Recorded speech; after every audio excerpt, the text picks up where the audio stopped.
agama kita benar, terhadap agama lain yang juga meyakini kebenaran, dipersilakan. Kami tidak menolak karena kami tidak mengetahui. Nah begitu dia. Soal Anda juga diberikan belas kasihan oleh Allah, monggo. Tetapi kami sudah dapat, ini yang kami jelaskan. Nah itu sebabnya kita tidak perlu bentrok dengan mereka. Kita tidak perlu menghakimi agama orang lain, tetapi kita menjelaskan keyakinan kita. Soal dia menerima atau tidak, tidak apa-apa. Nah, Anda punya kebebasan. Tapi yang saya imani sebenarnya ini adalah pertanggungjawaban iman. Yang ingin dimaksudkan di sini sebenarnya bahwa iman itu memiliki dua pengertian. Yang pertama bisa kita pertanggungjawabkan secara teologis, tetapi bisa dipertanggungjawabkan secara filosofis yang nanti kemudian akan membangun bingkai ideologi-ideologi. Kan oleh Lydia kan dia. Ideologi itu adalah kumpulan konsep bersistem. Kumpulan konsep bersistem. Jadi dari mana-mana diramu, didalami.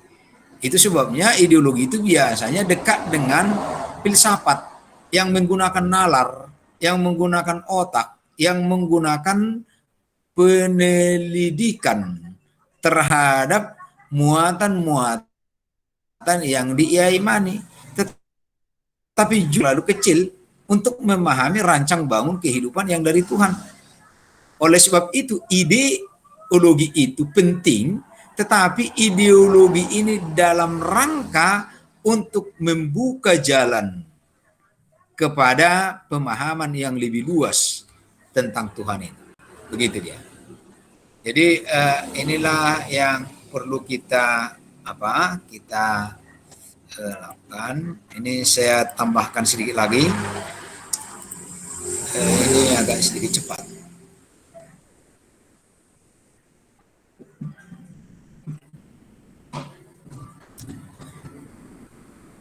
Jadi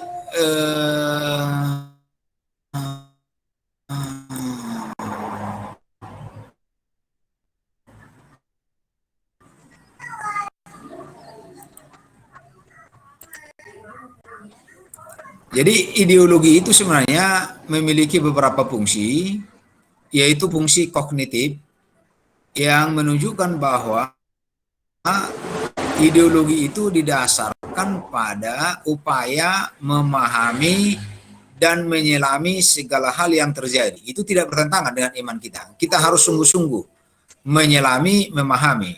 Yang kemudian ada norma di situ. Ya. Ada pegangan untuk menjaga kehidupan dalam batas-batas aturan yang disepakati.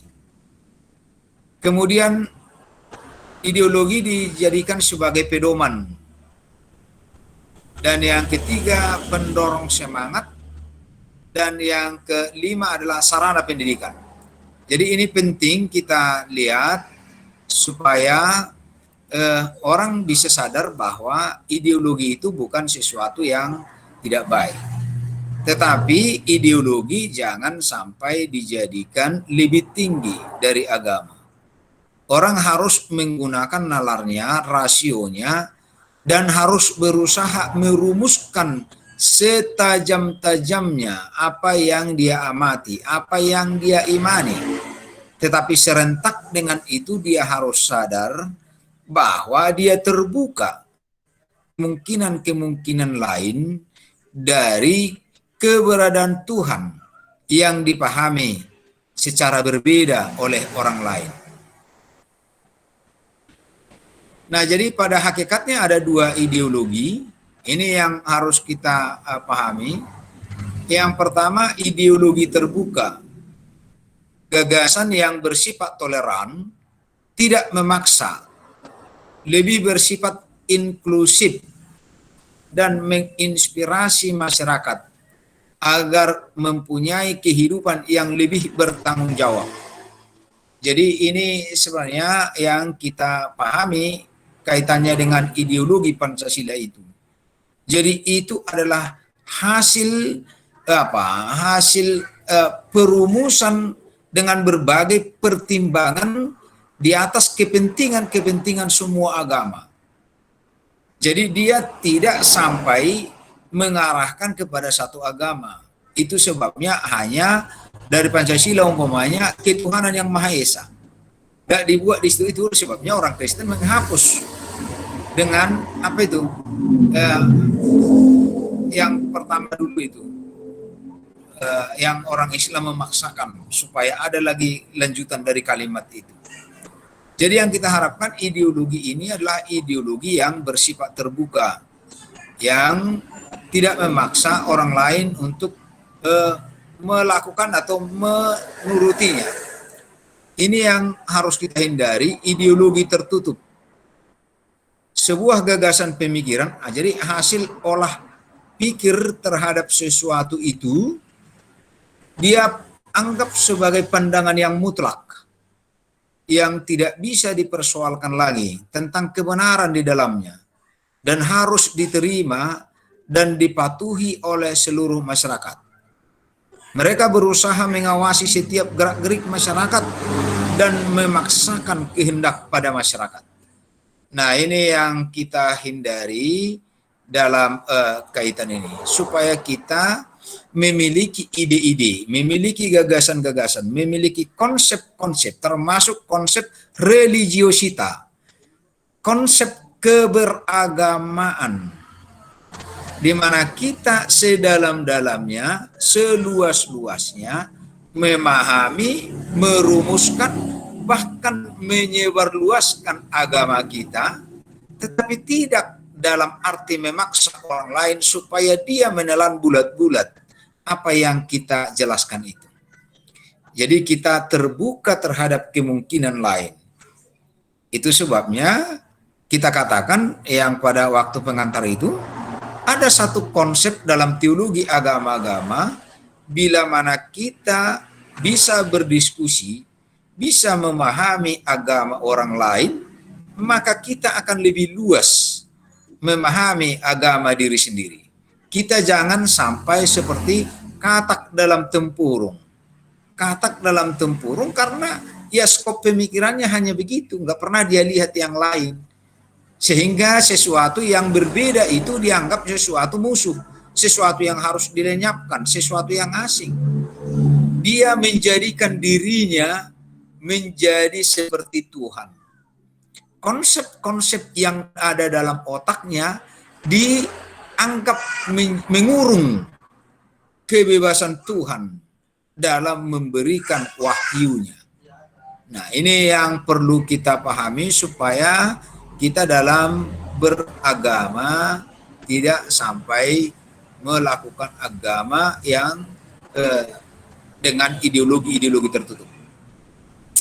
Nah, jadi istilah ideologi sendiri pertama kali diperkenalkan oleh Destutt de Treci.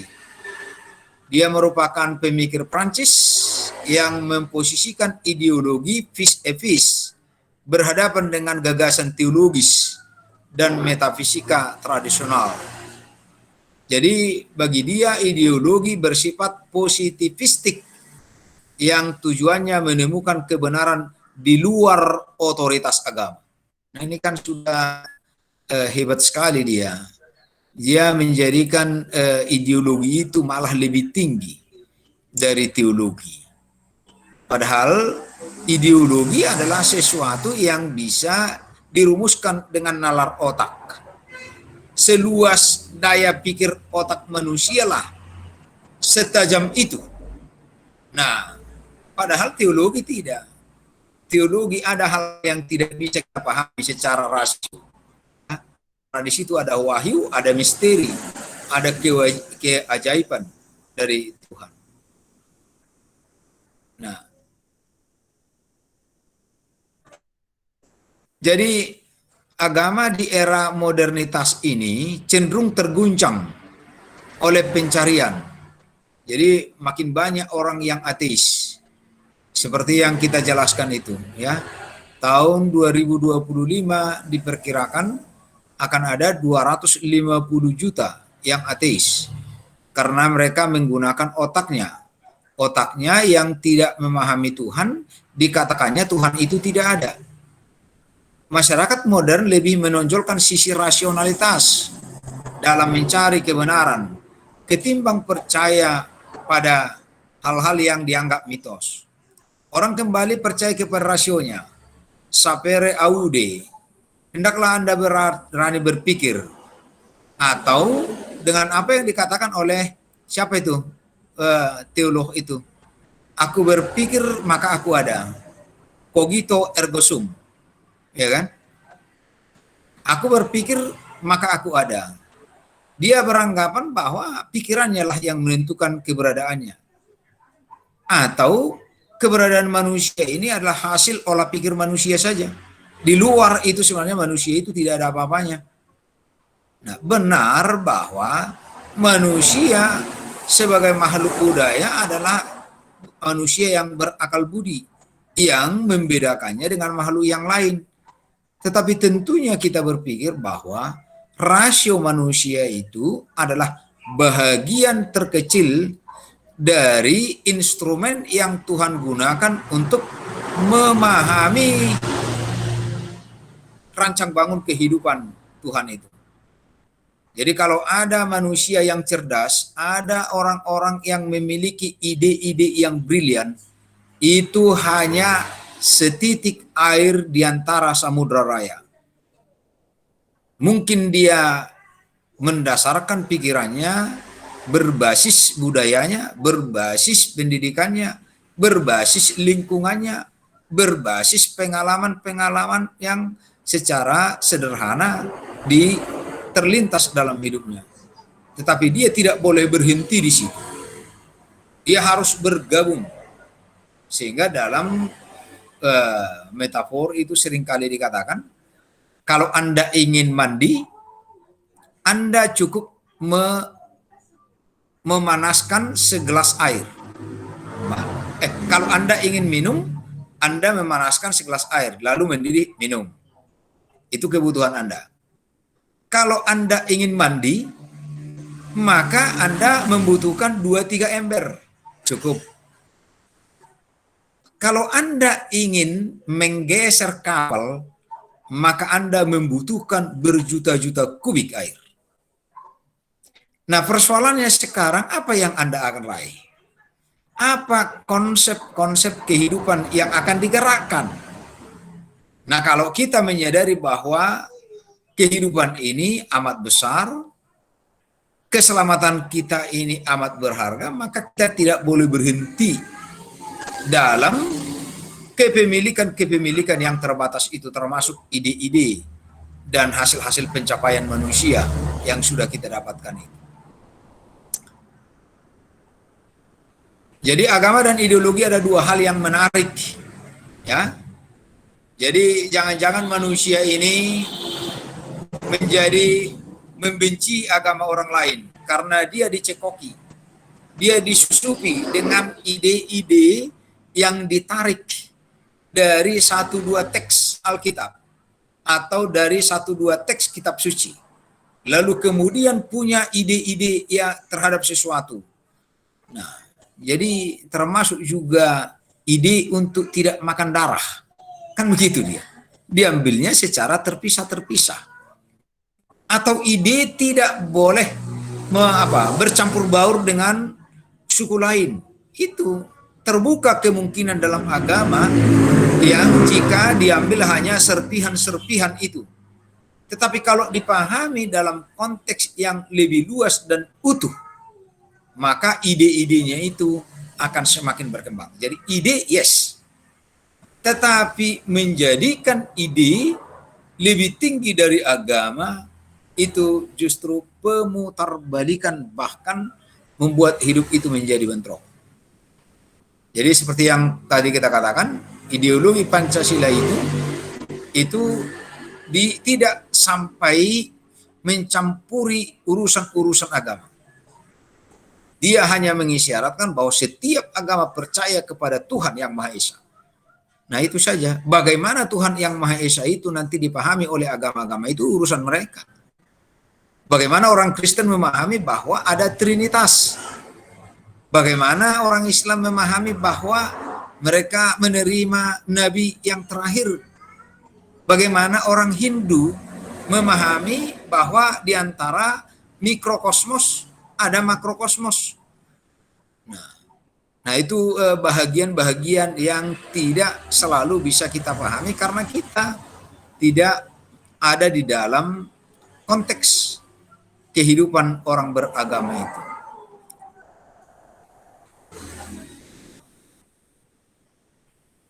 Jadi agama dan ideologi sendiri memberikan kepuasan batin, keteguhan yang melahirkan keyakinan bagi penganutnya.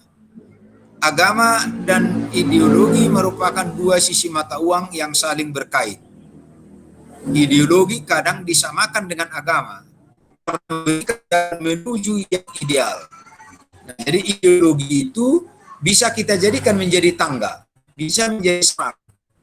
Begitu juga sebaliknya, agama bukan saja sebagai proses spiritual, tetapi juga memberikan gambaran yang ideal, yang mengatur kehidupan sosial, politik, maupun budaya, dengan cara menginspirasi setiap orang beragama supaya dia bertanggung jawab, tidak hanya tanggung jawab dari segi logika, tetapi dia bertanggung jawab secara iman.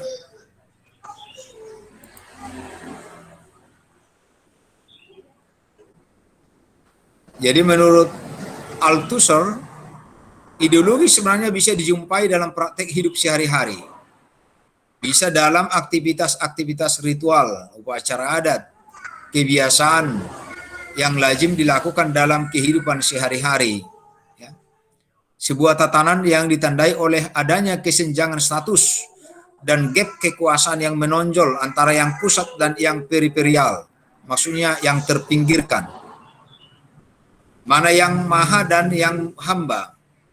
Perayaan-perayaan agama adalah contoh dari praktik ideologis yang menawarkan pelepasan dan penyegaran dari tuntutan-tuntutan tatanan sosial untuk sementara waktu.